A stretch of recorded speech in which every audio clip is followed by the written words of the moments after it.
Hello friends, प्यासा के हमारे इस जन्मदिन स्पेशल प्रोग्राम में आज जो हमारे बर्थडे सेलिब्रिटी हैं वो एक्टर, प्रोड्यूसर, राइटर और फिल्म डायरेक्टर तक भी हैं। उनको बच्चा बच्चा फरहान कुरैशी, माधव शास्त्री या फिर मनोज कुमार शर्मा, मनु भैया के नाम से जानते हैं। उनका जो योगदान है हिंदी फिल्मों के साथ साथ रीजन सिनेमा और यहाँ तक कि इंटरनेशनल प्रोजेक्ट भी उन्होंने निपटाए हैं। तमिल, कन्नड़ा, मलयालम, हिंदी और अंग्रेजी जैसी फिल्मों में बेहतरीन अभिनय किया और कुछ फिल्मों को प्रोड्यूस भी किया और कहीं पे उन्होंने खुद राइटिंग भी की है। तो प्यासा में जिस बर्थडे सेलिब्रिटी को आज हम विश करने जा रहे हैं उनका नाम है आर माधवन।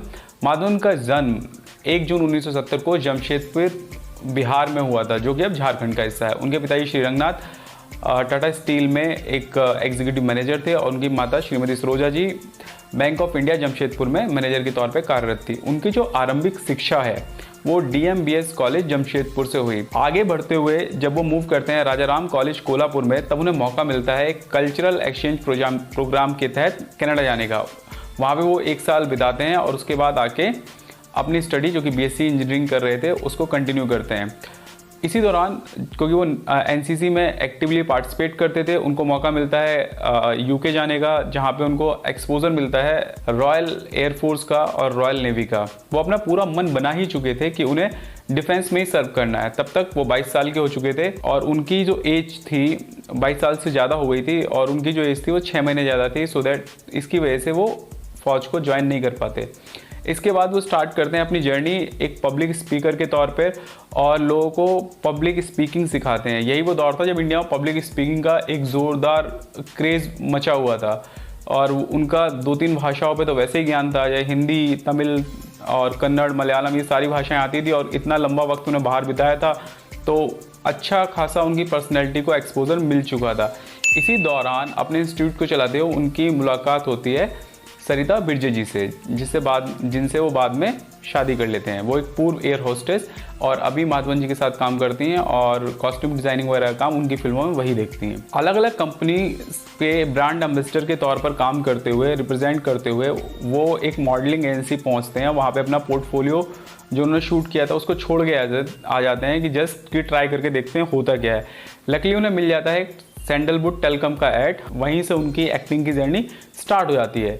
ये खबर पहुंचती है कि एक लड़का है जिसका तमिल भाषा पे और हिंदी पे दोनों पे एकाधिकार है मणिरत्नम जी के पास, और वो उन्हें प्रॉमिस करते हैं कि वो उन्हें अपनी फिल्म में कास्ट करेंगे।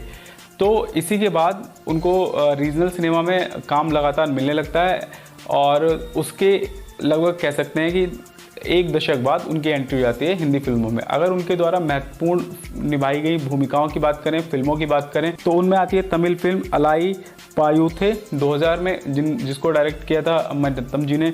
इसके बाद हिंदी में बात करें तो रंग दे Basanti, Guru, 3 idiots, Tanu weds Manu and Tanu weds Manu returns ऐसी फिल्में हैं जो कि अमर हो गए हैं। 3 इडियट्स अपने टाइम की सबसे ज़्यादा कमाई करने वाली फिल्म है और ऑल टाइम जितनी भी हिंदी फिल्मों ने कमाई की है उनमें भी 3 इडियट्स अभी भी सबसे आगे बनी हुई है। उनकी सारी भूमिकाओं को क्रिटिक्स और उनके फैंस ने बहुत ज़्यादा प्यार दिया।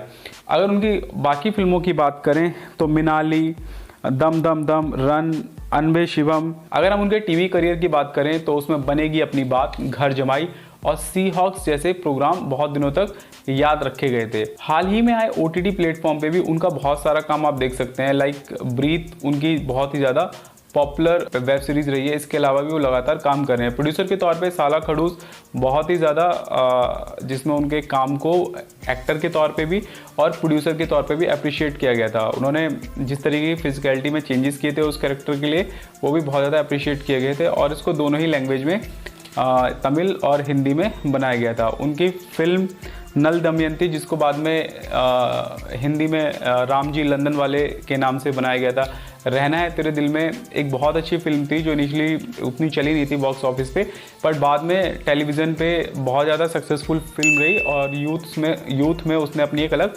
पहचान बनाई। 3 इडियट से वो एक बहुत बड़े स्टार बन जाते हैं। बड़े स्टार मसलन कि ऐसा कैरेक्टर जिसको हम अपने आसपास देखना चाहते हैं और हमारे जो दिल में बसता है। तनु वेट्स मनु उनके करियर को एक नया आयाम देती है, जैसा कि हम सब लोग जानते हैं। तनु वेट्स मनु रिटर्न्स में भी काफ़ी चीज़ों के होने के बाद भी उनकी प्रेजेंस वहाँ पे साफ तौर पर देखी जा सकती है। वो किन किन ब्रांड्स को इंडोर्स करते हैं, तो उनके पास है TVS, Maruti Suzuki, Pond's, and fair and lovely, ये सारे ब्रांड्स हैं जिनके वो ब्रांड एम्बेसडर रह चुके हैं। वो पेटा के PETA जो कि एक ऑर्गेनाइजेशन है जो एनिमल्स की देखरेख करती है, उसके सक्रिय सदस्य हैं। अगर बात करें अवार्ड्स की, तो उनकी फिल्म इरुधु सुत्रू के लिए आईफा, फिल्म फेयर और सीमा जैसे अवार्ड्स मिल चुके हैं। 2012 में फिल्म वेत्ताई की शूटिंग के दौरान उनके घुटने में चोट लग जाती है, जिसके इलाज के लिए वो जाते हैं US शिकागो और 3 साल का एक ब्रेक लेते हैं। अपने आप को फिर से एनर्जाइज करके वो उस ब्रेक से वापस आते हैं और फिर से अपने काम में जुट जाते हैं। तो ये थी मोटा मोटी बातें माधवन जी के बारे में। हमें उम्मीद है ये कहानी आपको अच्छी लगी होगी। और प्यासा फिर से एक बार माधवन को उनके जन्मदिन पर ढेर सारी बधाई देता है और ईश्वर से प्रार्थना करता है कि वो एक लंबा स्वस्थ निरोगी जीवन जिए और अपने फैंस को ऐसे ही एंटरटेन करते रहें उन वैल्यूज़ के साथ और वो अपनी उस पर्सनैलिटी के साथ जैसा वो फिल्मों में दिखाते हैं या फिर फिल्मों से इतर भी जिस तरीके से वो काम करते हैं। हमारी अगली कहानी तक आप अपना बहुत ख्याल रखिए। Good bye.